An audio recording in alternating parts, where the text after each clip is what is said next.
Saudara yang kekasih dalam nama Yesus, seturut dengan pembacaan Alkitab kita, mari kita membuka Lukas pasal 5 ayat 1 sampai 11. Di sini kita akan melihat Petrus yang diberkati Tuhan, Petrus yang menerima mujizat Tuhan di dalam hidupnya. Apakah yang diperbuat oleh Petrus menerima kuasa Tuhan, menerima mujizat Tuhan ini? Prinsip yang dipakai Petrus ini masih boleh kita pakai sekarang ini. Mari kita membaca dalam Lukas pasal 5 ayat 1 sampai 11. Kita membaca bersama-sama. Pada suatu kali Yesus berdiri di pantai Danau Genesaret, sedang orang banyak mengerumuni dia hendak mendengarkan firman Allah. Ia melihat dua perahu di tepi pantai. Nelayan-nelayannya telah turun dan sedang membasuh jalannya. Ia naik dalam salah satu perahu itu, yaitu perahu Simon, dan menyuruh dia supaya menolakkan perahunya sedikit jauh dari pantai. Lalu ia duduk dan mengajar orang banyak dari atas perahu. Setelah selesai berbicara, ia berkata kepada Simon, "Bertolaklah ke tempat yang dalam dan tebarkanlah jalamu untuk menangkap ikan." Simon menjawab, "Guru, telah sepanjang malam kami bekerja keras dan kami tidak menangkap apa-apa.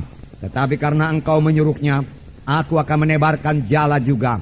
Dan setelah mereka melakukannya, mereka menangkap sejumlah besar ikan, sehingga jala mereka mulai koyak. Dan mereka itu datang. Lalu mereka bersama-sama mengisi kedua perahu itu dengan ikan, hingga hampir tenggelam. Ketika Simon Petrus melihat hal itu, ia pun tersungkur di depan Yesus dan berkata, "Tuhan, pergilah daripadaku, karena aku ini seorang berdosa." Demikian juga Yakobus dan Yohanes, anak-anak Zebedeus, yang menjadi teman Simon. Kata Yesus kepada Simon, "Jangan takut, mulai dari sekarang kau akan menjala manusia." Dan sesudah mereka menghela perahu-perahunya ke darat, mereka pun meninggalkan segala sesuatu, lalu mengikut Yesus. Dimulai daripada Tuhan Yesus, saudaraku, mengajar di tepi pantai Danau Genesaret. Dan orang banyak datang mengerumuni Tuhan Yesus. Orang banyak pada saat itu haus akan firman Tuhan. Sudah lama mereka tidak mendengarkan firman Tuhan yang hidup. Sebab pengajaran Tuhan Yesus lain sekali daripada pengajaran ahli-ahli Taurat. Ahli-ahli Taurat sendiri mengakui bahwasanya pengajaran Yesus berkuasa. Mengapa pengajaran Tuhan Yesus berkuasa? Sekarang kita mengetahui, saudaraku, pengajaran Tuhan Yesus berkuasa karena Tuhan Yesus diurapi oleh Roh Kudus. Tuhan Yesus sendiri mengatakannya, "Roh Tuhan ada padaku, dan Roh Tuhan itu mengurapi aku, sehingga aku memberitakan Injil kepada orang miskin-miskin, membebaskan orang tertawan, melepaskan yang terikat, membebaskan yang tertindas, dan seterusnya, memberitakan tahu rahmat Tuhan telah datang." Semua ini dilaksanakan Tuhan Yesus, saudaraku, dengan kuasa Roh Kudus, dengan urapan Roh Kudus, saudaraku. Nah, kalau Tuhan Yesus melayani dengan urapan Roh Kudus, apalagi kita. Pada waktu Tuhan Yesus di bumi ini, dia melayani sebagai anak manusia. Dia tidak melayani sebagai Allah. Kalau dia melayani sebagai Allah, nggak perlu diurapi, sudah cukup kuasa. Tetapi karena dia melayani sebagai anak manusia, dia perlu diurapi. Dan urapan itulah yang membuat pelayanannya berkuasa. Urapan Roh Kudus membuat pelayanan yang berkuasa. Demikian juga sekarang, saudaraku. Rindukah kita jiwa-jiwa berkerumun datang kepada Tuhan? Rindukah kita tanda ajaib, tanda mujizat jadi dalam pelayanan kita? Saudaraku, untuk itu kita harus diurapi oleh Roh Kudus. Roh Kudus yang mengurapi Yesus adalah Roh Kudus yang sama yang mengurapi kita sekarang ini. Roh Kudus tidak berubah. Roh Kudus sudah bekerja pada zaman Yesus dan bekerja pada Yesus. Roh Kudus juga bekerja pada sekarang ini, saudaraku.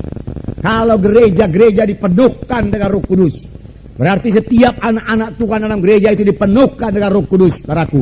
Maka kita akan mengalami lagi kuasa dan mujizat Tuhan di dalam gereja kita ini. Bertambah-tambah kuasa, bertambah-tambah mujizat. Sebagai akibatnya, jiwa-jiwa akan datang terus berbondong-bondong datang kepada kebaktian kita. Sudah mulai, saudaraku, tapi belum sepenuhnya, saudaraku. Dalam pelayanan Tuhan Yesus, saudaraku, 5.000 orang, 4.000 orang berkerumun mengelilingi Tuhan Yesus, saudaraku. Dia mengajar dalam rumah, lalu di muka pintu jendela semua penuh dengan orang, saudaraku, dengan jiwa-jiwa yang haus akan firman Tuhan, yang diurapi Tuhan. Jiwa-jiwa sekarang ini juga haus akan firman Tuhan yang hidup, firman Tuhan yang diurapi Tuhan, saudaraku. Saudaraku, kuncinya yaitu penuh dengan Roh Kudus.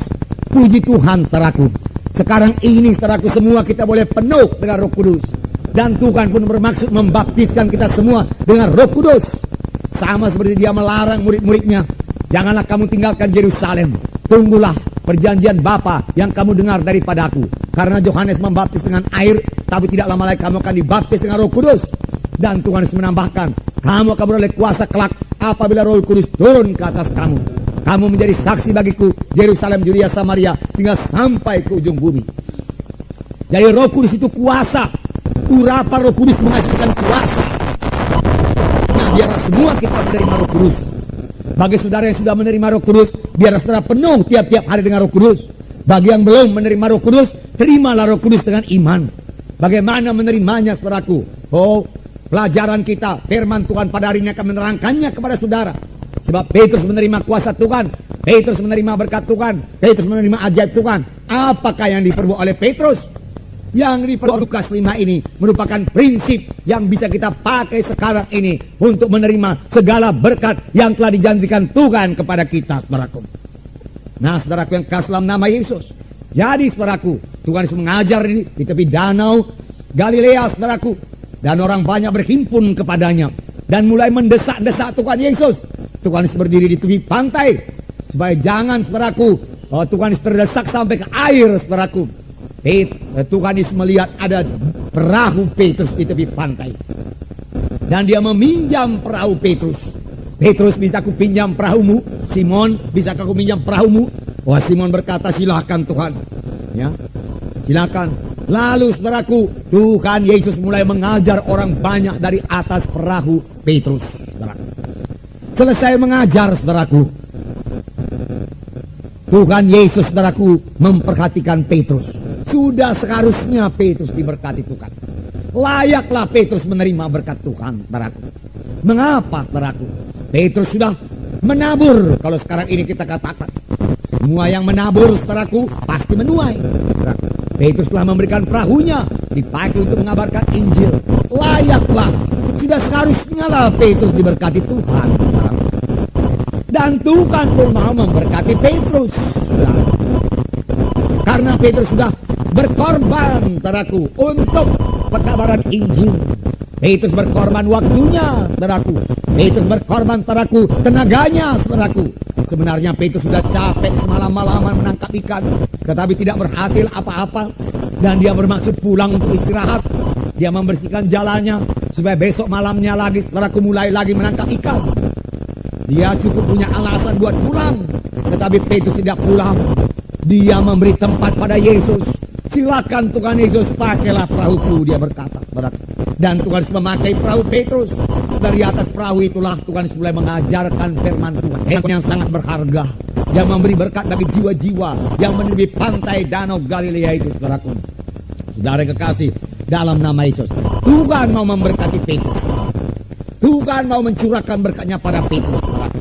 Tetapi, saudaraku, Tuhan mempunyai jalan Tuhan sendiri. Bagaimana dia mencurahkan berkat itu? Ada jalan Tuhan, saudaraku. Tidak otomatis, saudaraku, berkat itu turun, saudaraku. Saudaraku, jalan apakah itu? Bagaimanakah menerima berkat Tuhan itu? Jawabannya singkat saja, saudaraku.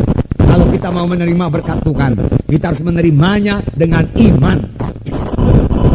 Sebab firman Tuhan berkata dalam Ibrani 11:6, tanpa iman mustahil. Kalau tidak punya iman, tidak bisa dapat berkat dari Tuhan. Tidak ada iman, tidak ada menerima mujizat Tuhan. Tidak ada kuasa Tuhan. Saudaraku, puji Tuhan, Petrus patuh walaupun sudah capek semalam-malaman menangkap ikan, saudaraku. Dia masih patuh. Terlebih-lebih karena firman Tuhan yang dia dengar sangat menyegarkan dia. Dia patuh. Dia bertolak ke tempat yang lebih dalam. Dan sampai di tempat yang lebih dalam, Yesus mengetahui tempat di mana ada ikannya yang banyak, saudaraku. Yesus mengetahui segala sesuatu. Haleluya, saudara. Dia maha tahu. Lalu Tuhan berkata, sekarang Petrus, tebarkanlah jalanmu. Pikiran Petrus mulai bekerja. Umurnya kira-kira sudah 40 tahun. 40 tahun nelayan di Danau Galilea. Dia kenal seluk-beluk Danau Galilea. Dia kenal waktu-waktu yang mana yang paling baik untuk menebarkan jalan. Bukan pada waktu pagi hari. Karena Danau Galilea itu begitu jernih. Kalau ditabur jala pada siang hari atau pagi hari, maka ikan-ikan akan melihat jala itu dan segera menghindar, saudaraku. Oleh sebab itu Petrus berkata, Tuhan, telah sepanjang malam kami menebarkan jala. Semalam-malaman Tuhan kami tebarkan jala. Pada waktu malam pun kami menebarkan jala, supaya jala kami tidak kelihatan kepada ikan-ikan. Tetapi kami tidak beroleh apa-apa. Apalagi Tuhan pada waktu pagi hari. Tentunya tidak beroleh apa-apa Tuhan. Tetapi Petrus segera menyambung. Petrus berkata, tetapi karena Engkau mengatakannya Tuhan, aku akan menebarkan jala juga. Dengan kata lain, walaupun pikiranku Tuhan, pendapatku berkata Tuhan, tidak mungkin dapat ikan. Walaupun aku sudah berpengalaman selama 40 tahun belum pernah dapat ikan pagi hari Tuhan. Tapi Engkau lebih daripada segalanya. Firman-Mu berkuasa Tuhan. Karena Engkau telah mengucapkan firman-Mu, tebarkan jala, aku akan menebarkan jala juga Tuhan, dia katakan. Inilah iman Petrus yang nanti kita lihat lebih jelas lagi saudaraku. Lalu saudaraku, Petrus menebarkan jalanya. Dan setelah Petrus mematuhi firman Tuhan, menebarkan jalannya, dia tarik jalannya saudaraku, penuh dengan ikan saudaraku. Tentu banyak ikan itu saudaraku. Dia tarik sehingga jalannya mulai koyak. Saking banyaknya ikan itu, berlimpah-limpah diberikan Tuhan kepada Petrus sebagai hasil daripada percaya Petrus dan patuhnya Petrus saudaraku. Memang percaya dan patuh harus berjalan bersama-sama. Percaya dan patuh akan menghasilkan kuasa Tuhan dan mujizat Tuhan saudaraku. Percaya, patuh, walaupun tidak masuk di akal Petrus, sepanjang firman Tuhan mengatakannya kepada saudara, demikian juga kepada saya. Sepanjang firman Tuhan berkata, perbuatlah begini, walaupun tidak masuk di akal saya, di pikiran saya, bahkan bertentangan dengan pikiran saya, saudaraku, saya akan memilih saudaraku mematuhi firman Tuhan kalau saya mau menerima berkat Tuhan dan mujizat Tuhan. Bisa juga saya pilih kehendak saya, pikiran saya. Nggak mungkin itu Tuhan, masakan itu bisa jadi. Tetapi saya tidak akan memperoleh saudaraku mujizat Tuhan, ajaib Tuhan, berkat Tuhan. Karena berkat Tuhan, ajaib Tuhan, mujizat Tuhan masih berlangsung. Dan kita hanya bisa menerimanya saudaraku melalui iman. Melalui iman kita. Lalu saudaraku Petrus memanggil teman-temannya di perahu lain. Tolong kawan, tolong. Berapa besarkah perahu Petrus? Saudara, saya tidak begitu tahu persis ukurannya. Tapi saya percaya saudaraku. Oh, ikan yang ditangkap itu ratusan kilo saudaraku beratnya, saudaraku. Banyak ikan-ikannya. Yang kalau disatukan beratnya ratusan kilo boleh jadi beberapa ton, saudaraku. Sehingga perlu perahu-perahu yang lain, saudaraku. Dan begitu pun perahu mereka, saudaraku, hampir-hampir tenggelam. Tidak tenggelam, saudaraku. Oh, luar biasa berkat Tuhan. Dengan mudah Tuhan mencurahkan berkatnya. Sepanjang ada orang yang percaya dan mematuhi firman Tuhan. Tuhan bisa bekerja, saudaraku. Tuhan tidak bisa bekerja. Dan kita tidak menerima apa-apa daripada Tuhan. Karena kita tidak punya iman, saudaraku. Tapi sepanjang kita punya iman, saudaraku, percaya, kemudian bertindak seturut dengan firman Tuhan, walaupun akal kita bertentangan dengan apa yang dikatakan firman Tuhan, maka kita akan menerima, saudaraku, mujizat Tuhan di dalam hidup kita. Nah, saudaraku yang kasih dalam nama Yesus, saudaraku, lalu mereka sampai ke tepi pantai. Saudaraku, Petrus, saudaraku, sangat heran. Lalu Petrus berkata, Tuhan, tinggalkanlah aku Tuhan, karena aku ini orang berdosa. Petrus mulai kenal dirinya. Dia mulai kenal siapa yang di hadapannya itu, yaitu Tuhan Yesus sendiri. Saudaraku, Tuhan Yesus yang suci, yang berkuasa, yang ajaib adanya. Aku nggak layak Tuhan, dia katakan. Engkau Tuhan yang suci, tinggalkanlah aku Tuhan. Tidak layak saudaraku menerima berkat yang begini. Tetapi saudaraku, kasih anugerah Tuhan begitu besar kepada orang berdosa, kepada kita sekarang ini, sama juga seperti kepada Petrus. Tuhan memberikan berkat yang lebih besar lagi kepada Petrus. Lebih besar daripada berkat ikan, lebih besar daripada berkat materi, saudaraku, yaitu berkat pilihan Tuhan, panggilan Tuhan. Tuhan berkata kepada Petrus, mulai sekarang engkau akan menjadi penjala manusia. Lihatlah bedanya Sebelum bertemu dengan Yesus dan sesudah bertemu dengan Yesus, ada beda yang luar biasa sekali, saudaraku. Sebelum bertemu dengan Tuhan Yesus, Petrus hanya nelayan biasa saja, saudaraku. Yang hari-hari depannya juga akan terus seperti nelayan. Boleh jadi anak cucunya akan menjadi nelayan juga, saudaraku. Terus nelayan dengan hidup yang sederhana, saudaraku. Terus di laut Galilea, saudaraku. Saudaraku, tapi setelah dia bertemu dengan Tuhan Yesus, dari penjala ikan menjadi penjala jiwa. Haleluya, saudaraku. Puji Tuhan. Banyak anak-anak Tuhan yang dipanggil Tuhan demikian juga, saudaraku. Dari usaha dunia ini menjadi usaha jiwa-jiwa, saudaraku. Dahulu dia mencari uang di dunia ini, sekarang dia mencari jiwa-jiwa buat Tuhan Yesus. Haleluya, saudara. Dan itu bisa kita laksanakan, saudaraku. Bukan dengan kekuatan kita, bukan dengan kuasa kita. Tuhan juga melengkapi kita. Jadi jangan takut kalau saudara dipanggil Tuhan. Saudaraku, nggak usah banyak alasan. Jawab saja iya. Pikiran kita berkata, aku ini tidak sanggup, aku ini tidak layak, aku ini orang berdosa. Kalau Tuhan memanggil, Tuhan juga melengkapi, saudaraku. Tuhan tidak pernah menyuruh orang, saudaraku, melayani dia tanpa melengkapinya lebih dahulu. Tidak, saudaraku. Oh, minggu yang lewat, saudaraku, saya terangkan, saudaraku. Ya, karena firman Tuhan menyuruh kita mengusirkan setan dalam nama Yesus, saudaraku. Tentunya Tuhan lebih dahulu melengkapi kita dengan kuasa dalam nama Yesus untuk mengalahkan setan. Kalau tidak, Tuhan tidak akan suruh kita mengusirkan setan dalam nama Yesus. Tentunya kita akan dengan mudah dipukul oleh setan itu. Kalau kita datang hanya dalam nama kita sendiri, atau kuat kita sendiri, ataupun pintar kita sendiri.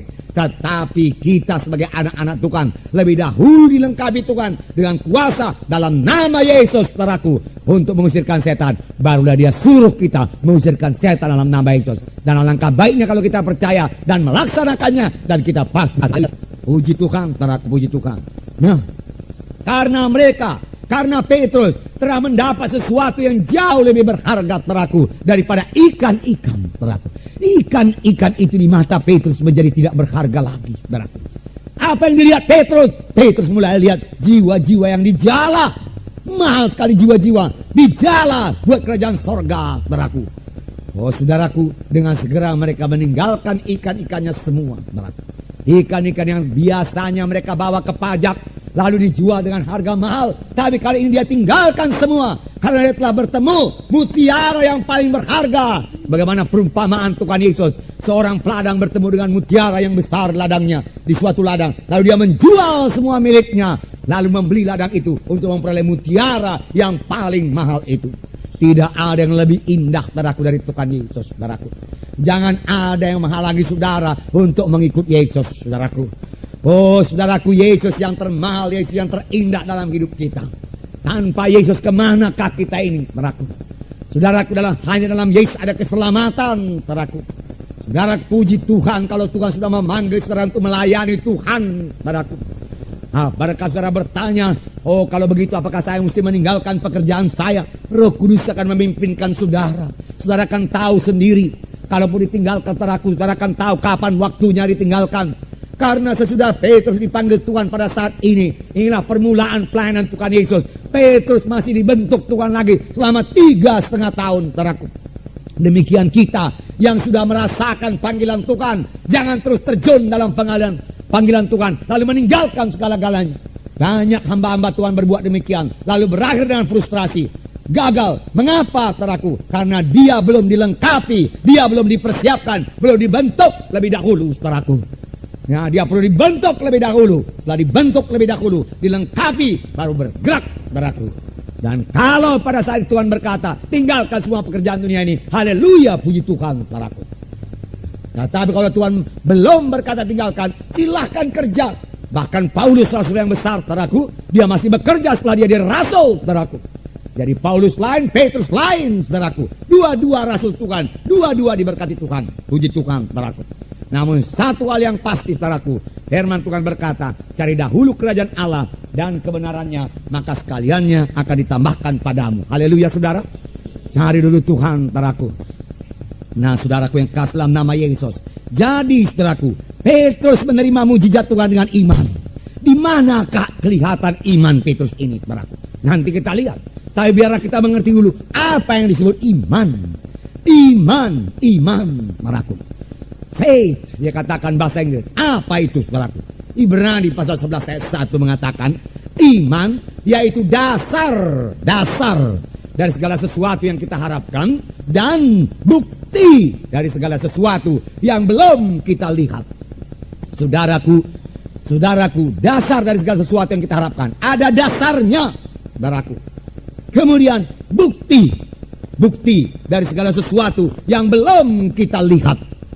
Saudaraku, pengadilan selalu minta bukti-bukti, saudaraku. Polisi selalu minta barang-barang bukti. Kalau memang sudah terbukti bersalah, walaupun polisi itu tidak melihat kejadian yang sebenarnya, saudaraku, orang itu dinyatakan bersalah. Iya kan, saudara? Ya. Yang perlu hanya bukti. Buktinya cukup, saudaraku. Orang itu bersalah, orang itu dihukum, saudaraku. Jadi bukti dari segala sesuatu yang tidak dilihat, itulah dia iman, saudaraku. Saudara, lalu kepada saya, saudaraku, disodorkan sertifikat. Ini sertifikat lipat, dia katakan ditandatangani pejabat akte tanah dan lain sebagainya. Lokasinya di sini, luasnya sekian. Dia katakan, saya lihat. Kemudian timbul gambaran dalam pikiran saya. Oh, letaknya di sana. Oh, luasnya sebagian, begini luasnya, begitu luasnya. Oh, ya, saya beli, saya tanda tangani, saudaraku. Kemudian terjadi jual beli, saudaraku. Saudara, pada waktu sudah siap, saudaraku, surat-suratnya itu semua, saudara, saya, saudaraku, sudah percaya memiliki tanah tersebut. Saya yakin tanah tersebut sudah menjadi milik saya, walaupun mata saya belum melihatnya. Mengapa? Karena saya telah menerima bukti dari segala sesuatu yang tidak saya lihat. Itulah iman. Iman, bukti dari segala sesuatu yang belum kita lihat. Kalau dilihat dulu baru percaya, itu bukan iman lagi. Pada waktu kita lihat, saudaraku, tanah itu misalnya saya lihat, iman saya nggak perlu lagi, saudaraku. Sudah siap bekerjanya iman di situ. Kapan iman bekerja? Iman bekerja, saudaraku, sebelum kita lihat, sebelum kita rasa. Karena firman Tuhan berkata, iman yaitu bukti dari segala sesuatu yang belum kita lihat, saudaraku. Nah, saudaraku yang kasih dalam nama Yesus, saudara. Dalam Markus 11 ayat 24, di sini dikatakan, inilah iman, saya bacakan. Karena itu aku berkata kepadamu, apa saja yang kamu minta dan doakan. Bagaimana supaya dapat? Saya bacakan lagi. Apa saja yang kamu minta dan doakan, percayalah bahwa kamu telah menerimanya, maka hal itu akan diberikan kepadamu. Ini iman. Ini doa yang berhasil, saudaraku. Yang harus kita miliki kalau kita mau mengalami kuasa Tuhan. Kalau kita mau mengalami mujizat Tuhan. Tanpa iman mustahil. Di sini dikatakan, saudaraku. Saya baca sekali lagi. Dan saya terangkan, saudaraku. Perhatikan. Ya. Karena itu aku berkata kepadamu, apa saja yang kamu minta dan doakan, percayalah bahwa kamu telah menerimanya. Sebelum kamu menerimanya, sebelum kamu melihatnya, sebelum kamu merasakannya, kamu sudah percaya, sudah menerimanya.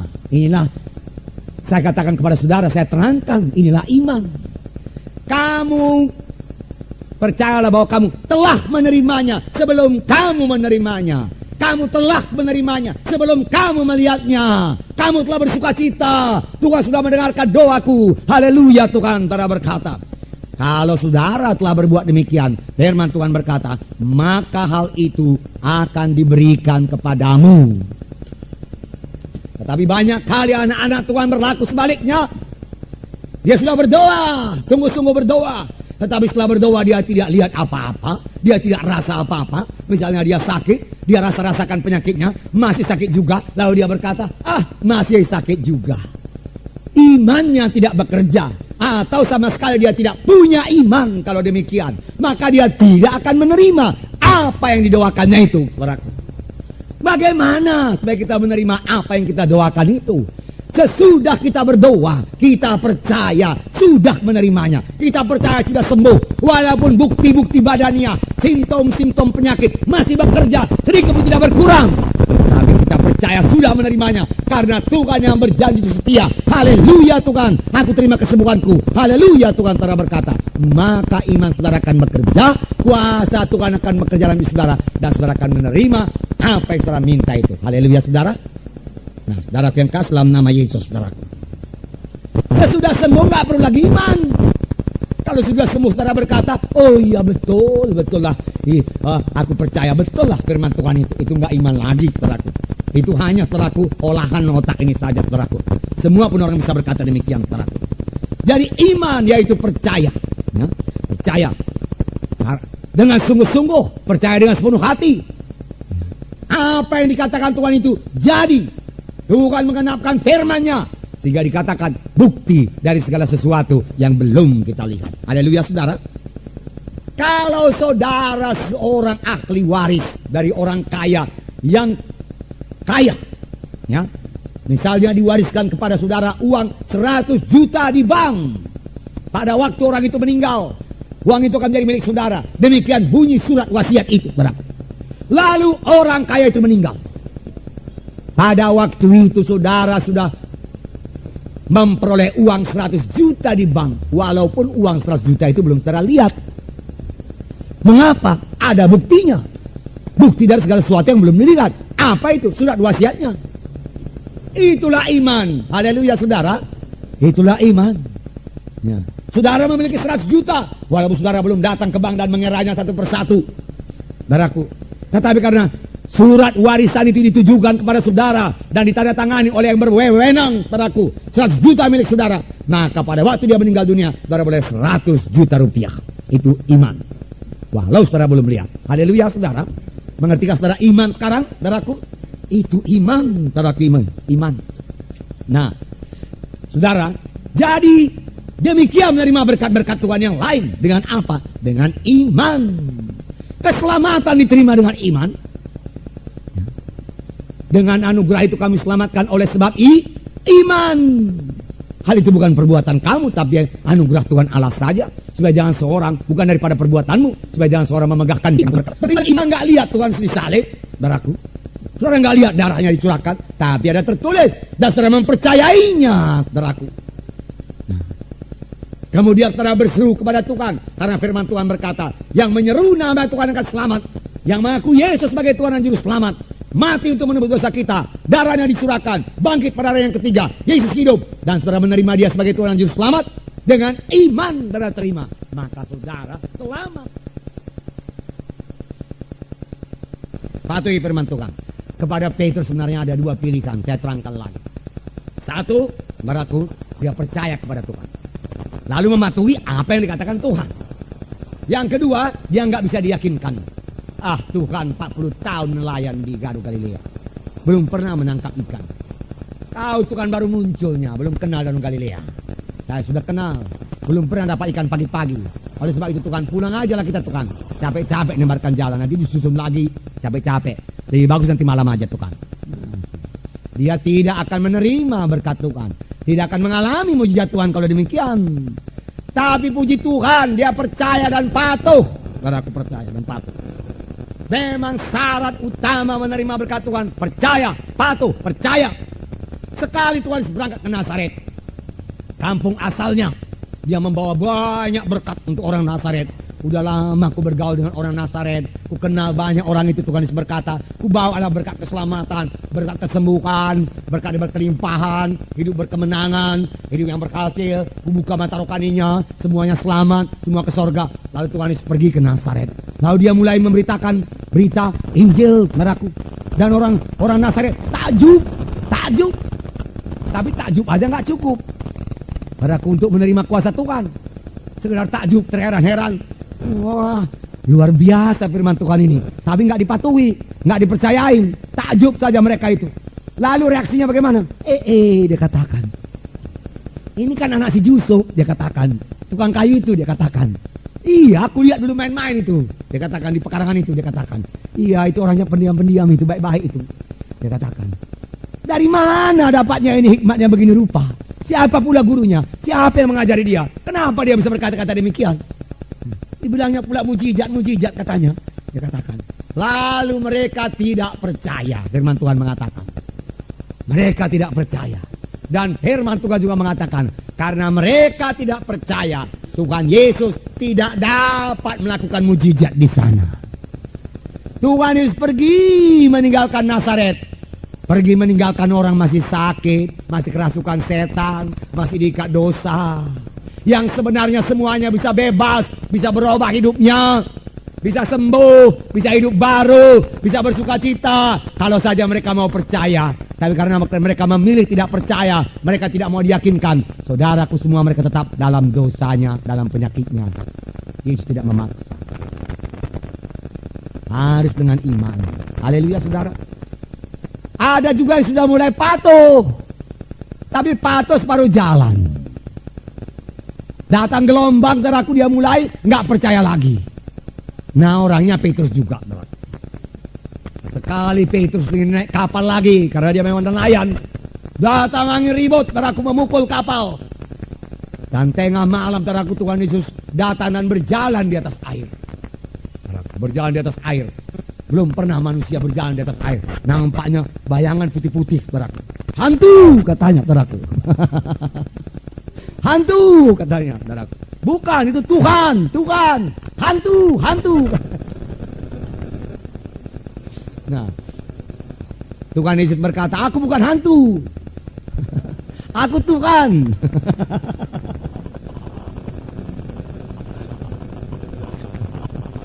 Nah, Petrus berkata,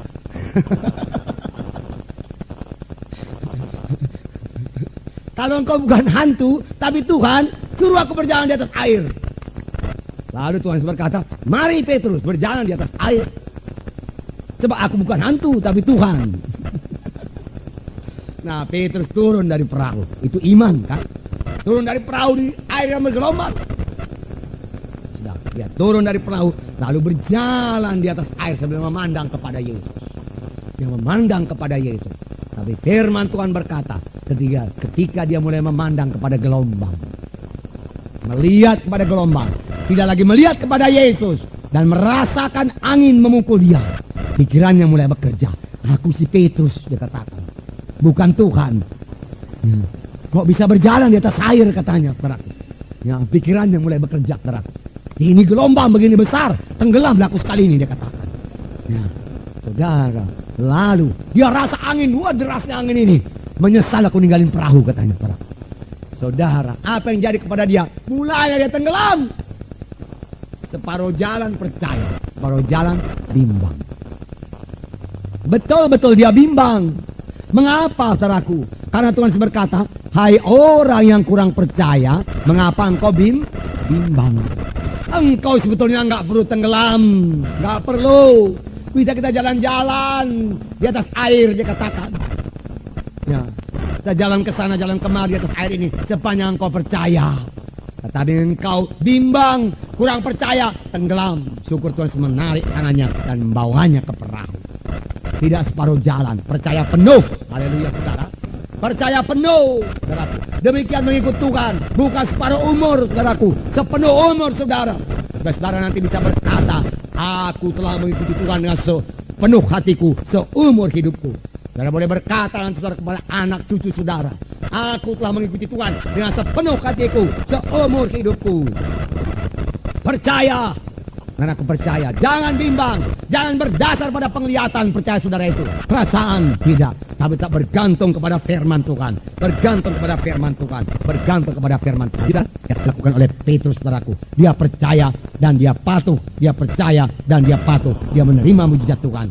Dan akhirnya, saudaraku, dia menjadi penjala manusia. Mengapa? Karena bibit iman sudah ada padanya. Dia percaya. Iman perlu sekali untuk melayani Tuhan. Dan Tuhan berkata, kau jadi penjala manusia. Dengan iman seperti itu, kau bisa jadi penjala manusia. Mari jadi penjala manusia, tinggalkan penjala ikan.